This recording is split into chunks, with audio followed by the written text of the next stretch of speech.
करैया गांव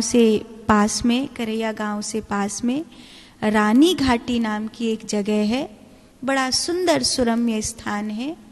वहाँ पर रामानंदाचार्य जी विराजमान हैं। वहाँ संतों का निवास है। थोड़ी दूर मकरध्वज की गुफा है। कहते हैं हनुमान जी पाताल में वहीं से प्रवेश करे थे। पूरी दुनिया में हनुमान जी के पुत्र का वो एक लौता मंदिर है मकरध्वज का, जो वहाँ विराजमान है। मकरध्वज गुफाओं के नाम से जाना जाता है। बहुत प्राचीन सब कुछ वहाँ पर देखने के लिए मिलता है। दोनों राजा रानी अनिरुद्ध सिंह जी और विजय कुंवर जी दोनों राम जी के अनन्य भक्त हैं। रामानंदाचार्य जी के शिष्य हैं। दिनों रात भगवान की भक्ति में तल्लीन रहते हैं। रामानंदाचार्य जी ने इन दोनों को दीक्षा दी है। उन दिनों रानी घाटी में एक विशेष प्रकार का प्रशिक्षण चल रहा है। ब्राह्मण कुमारों का, ऋषि कुमारों का ये प्रशिक्षण है और इस प्रशिक्षण में हिंदू सेना तैयार करी जा रही है।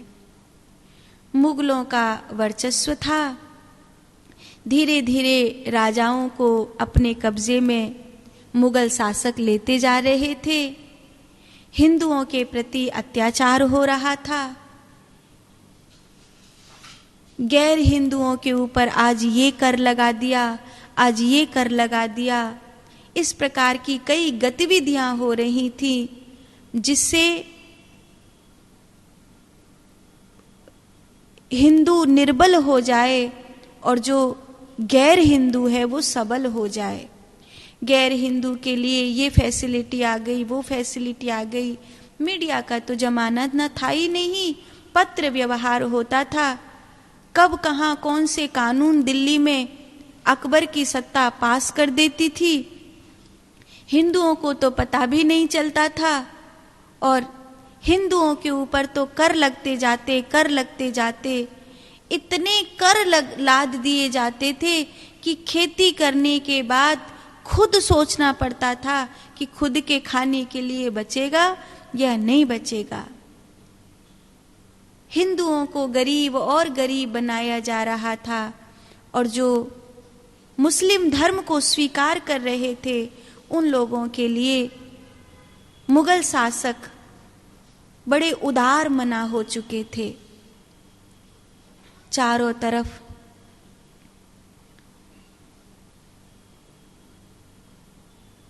हिंदू दब रहा था। उस समय की अगर हम बात करें तो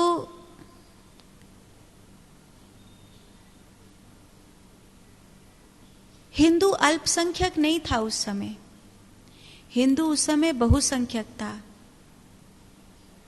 आज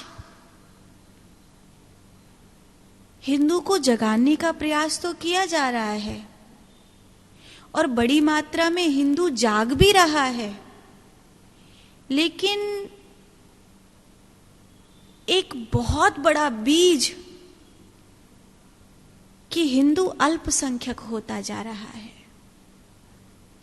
ये जो बीज है ना कि आज भारत के 29 राज्यों में से 9 राज्य ऐसे हैं जहां हिंदू अल्पसंख्यक है। 29 में से 9 राज्य ऐसे हैं जहां हिंदू अल्पसंख्यक है। और अगर ठीक से गिनती करोगे तो ऐसे बहुत सारे शहर, कस्बे और गांव मिल जाएंगे जहां हिंदू अल्पसंख्यक है। क्योंकि जो गजवाए हिंद की तैयारी कर रहे हैं वो लोग अल्लाह की देन है, अल्लाह की देन है कह कहकर 5 बच्चे, 10 बच्चे, 20 बच्चे, 25 बच्चे पैदा करने में संकोच नहीं कर रहे हैं। एक बीबी, 2 बीबी, 4 बीबी, हलाला के नाम पे एक बच्चा खुद के पति का है, एक बच्चा ससुर का है, एक बच्चा किसी और का है।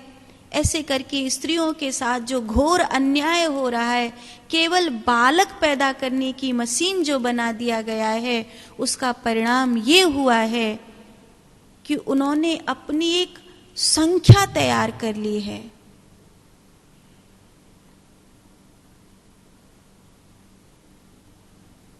पत्थर बहुत होते हैं, हीरे कम होते हैं, ये बात ठीक है, लेकिन पत्थर ही पत्थर हो जाएंगे तो हीरे को दबाकर मार देंगे। हिंदू अल्पसंख्यक हो गया तो पूरी दुनिया से सनातन धर्म लुप्त हो जाएगा, क्योंकि एकमात्र भारत ही वो ज्योति है, भारत ही वो मिट्टी है जहां हिंदू के नाम पर, सनातन धर्म के नाम पर थोड़ा सा कुछ बाकी है।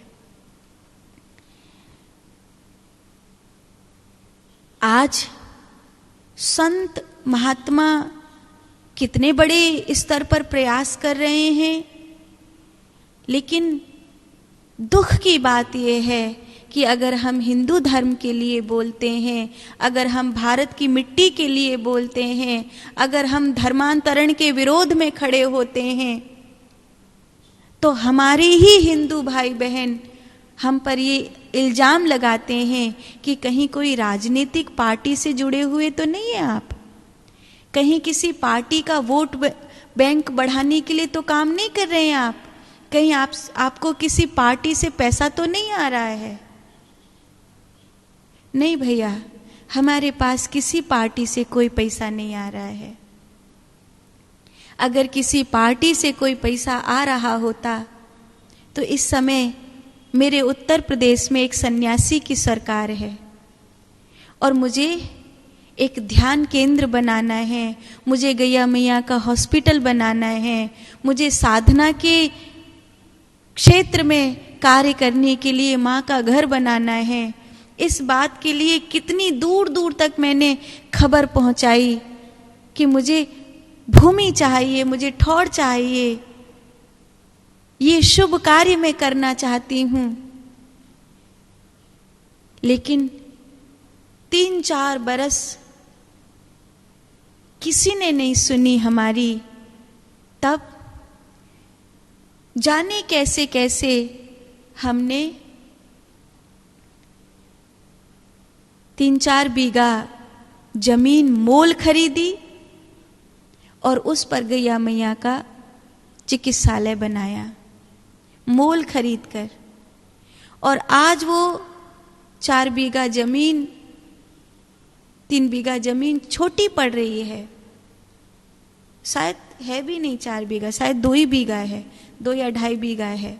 हरिओम भैया को पूरी जानकारी है, मेरे ख्याल में शायद 2 या 2.5 बीघा है।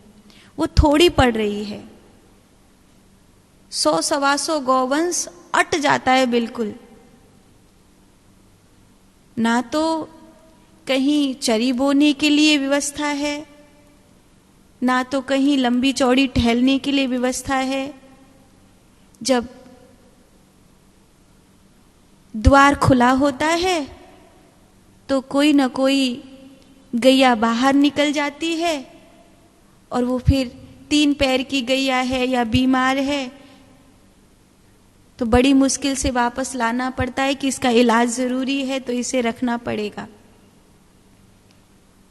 वो भी अभी मुझे फिर से भूमि दान मांगना शुरू करना पड़ेगा कि कोई भूमि दान करो, और कोई प्रभु का प्यारा, राम जी का प्यारा पहले की तरह भूमि दान करेगा तो मैं फिर से गैया मैया के लिए इसी भूमि के विस्तार में थोड़ी और भूमि खरीदूं, तब और गौवंश को रखने की व्यवस्था हो।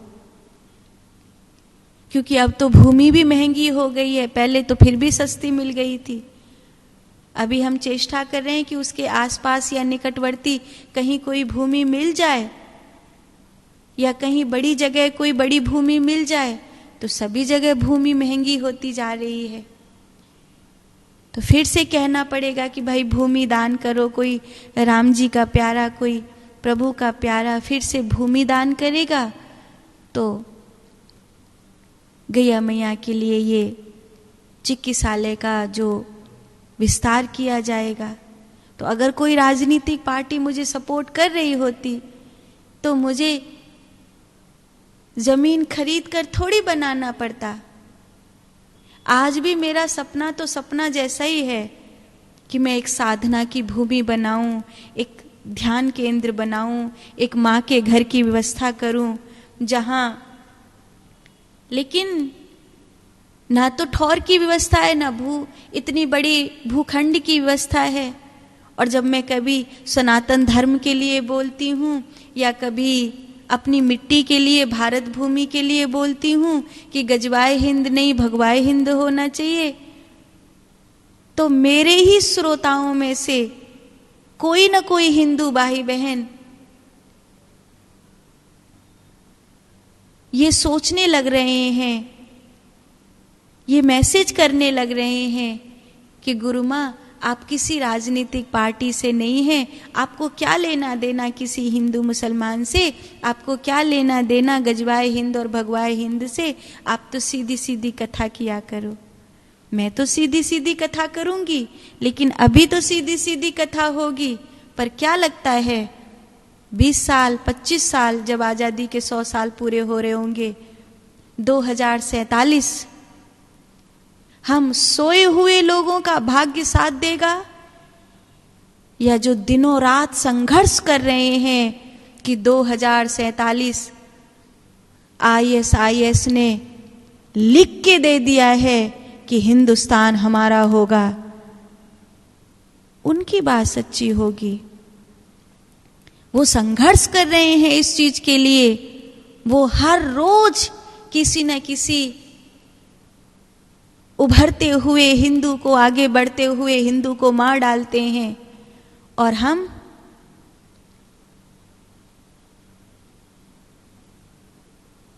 अपने ही लोगों पर तोहमत लगाने में, चिड़ीबाजी खेलने में लगे हैं। हम अपनी सेना तैयार नहीं कर रहे हैं।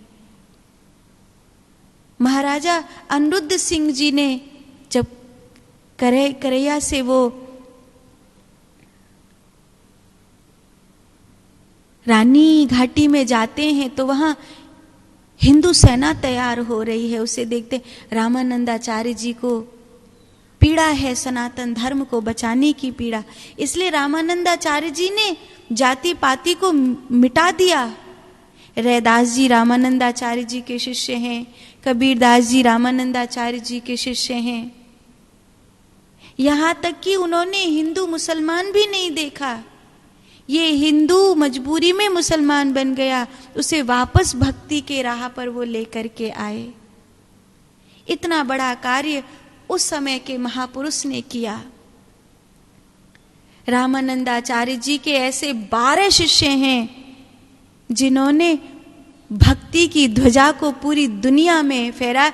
आज तक उनकी भक्ति की भाव दशा के कारण ये संसार चल रहा है।